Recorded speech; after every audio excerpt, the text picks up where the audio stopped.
I'm Alan Taylor from the Los Angeles Auto Show. I had to think about that. I was going to say Detroit. No, that's the next one. In January, I'm going to be a busy boy. We'll be at the Consumer Electronics Show. We're going to be at the Detroit Auto Show. We will be at the Barrett-Jackson collector car event, which is in January. Next guest is Staci Palmer. She is the general manager of the Automotive Solutions Division at Intel. I remember sitting on the plane next to a guy, and I said, "What do you do?" He said, "I work at Intel." I go, "Oh, tell me what's going on in the future." Like he had a crystal ball. Because you guys are looking out into the future of what's going on. And Staci, so, you're here. The sign in front of your booth says, "Fueling the Connected Car." I love that because, to me, all of this technology that is being shoved in the car these days is going to make the car kind of more fun to be in, safer to be in, more intelligent because my stuff works in there and interfaces with the car and makes it to where I don't have to look down and do all these other things because you're pushing buttons on the steering wheel or voice controlled. I love all this technology, so thank you for doing all this. Absolutely, and thanks, Alan, for having me here. Yeah, my pleasure. So tell us, what is Intel doing with this fueling this connected car? Yeah, so our objective is really to help the automotive industry accelerate the connected car, which we really define as, a car that can connect to other cars. Right. So you have the possibility to do things like crowd sensing. So based on, how many drivers are on the road, cars can communicate with one another and perhaps suggest more efficient ways of getting from point A to point B. Isn't that amazing? It is amazing, and it's possible today. Oh, I know, right? You're seeing it. I'm sure of that. Yeah. So, because you can't probably tell me all the things you've seen already, Yeah. And I get embargoed information all the time where they show me something, they go, "But you can't tell anybody about this." I'm like, "What do you mean? That's my job." But I realize it has to be perfected before you can really talk about it.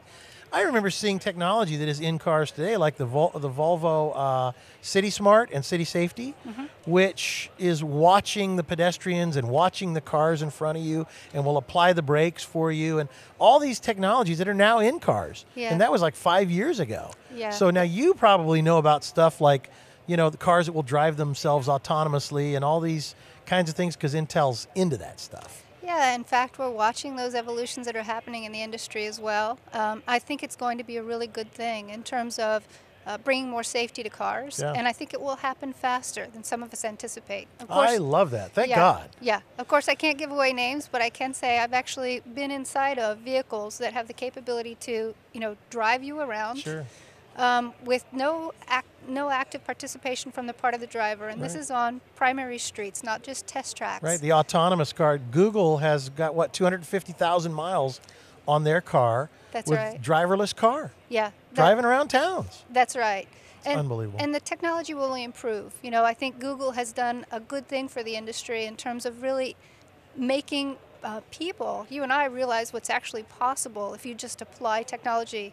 So that has also, I think, motivated the rest of the industry to try to go faster.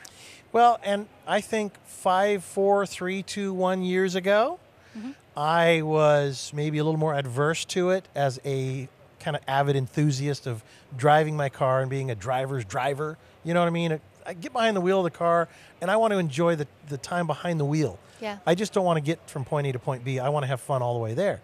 But I realized that with all these millions and millions and jillions of drivers on the road and all of what, is happening in this world we live in, this is really a necessity at some point. Because how can they fix the freeways in Los Angeles?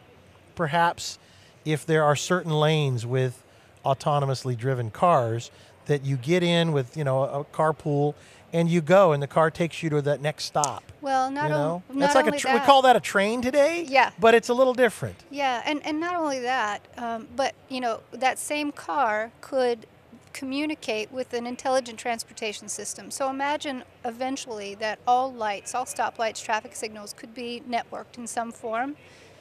If your car is through sensors communicating quite consistently with that smart infrastructure, then traffic can actually be routed. Lights can be modified, right, based on the flow of the traffic, the time of the day. Which will also save money in gasoline and all the rest, and pollution, because if you're not sitting there idling for a minute and a half, and then the traffic light knows there's nobody there, that, you know, they can turn your light green, which I see that happening a little more with sensors in the ground. Yeah. But I think you're right. As it continues to evolve, everything will flow better because of all this connectivity. That's right. Yeah. And the other thing is to consider, like you as an enthusiast driver, it doesn't need to be either or. And in my opinion, and what I've seen many of the car makers taking a position on, is it shouldn't be either or. You should think of it more as autonomous driving features or autopilot features. That as a driver you can choose. You can choose to enable those features. Right. But at any given moment, I do think it's important that, you know, a driver is still aware that they are responsible for their behavior on the road. Well, I agree. There should be a cattle prod built into all those cars, and that way it wakes you up. Yeah, and in fact, even today is sort of a precursor to, I think, where autonomous driving is going. There are advanced driver assistance systems, and some of those things are sensors and cameras built into the car. So the car itself can sense if the driver is stressed or if they're not alert enough or if they're tired, and can give them notifications so that it sort of, you know, wakes them up again or gets them to refocus their attention on the road. They have some of that stuff, and I love it. The steering wheel shakes a little bit, and you're like, what was that? It just gets you to be awake, you know? That's right. There's some cars that puff a little puff of air in your face. Yeah. All kinds of interesting things. Well, Intel, right at the forefront of all this technology, and they're fueling the connected car. Intelligent Systems, Intel. Staci Palmer, thank you. Thank you, Alan. Please, let us help you share this information as you bring it to the table. Yeah, that would be fantastic. All right. Today in the Advanced Technology Showcase here at the Los Angeles Auto Show. We'll be right back.